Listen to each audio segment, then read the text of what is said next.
সুন্দর গ্রামীণ পরিবেশ দিয়ে চলেছি নদিয়া জেলার মাঝদিয়ার কৃষ্ণগঞ্জে অবস্থিত শিবনিবাসে।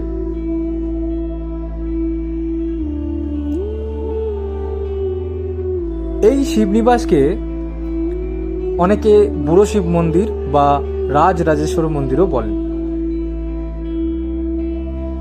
কথিত আছে নদিয়ার রাজা কৃষ্ণচন্দ্র তার প্রথম এবং দ্বিতীয় স্ত্রীর জন্য এই কৃষ্ণগঞ্জে দুটি মন্দির নির্মাণ করেছিলেন, যেটিকে এখন আমরা দেখছি শিবনিবাস।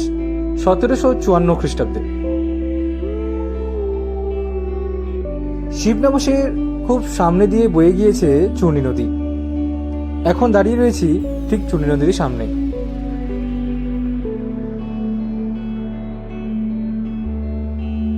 চূর্ণী নদীর আশপাশে যে পরিবেশ রয়েছে সেটি ছিল দেখবার মতো।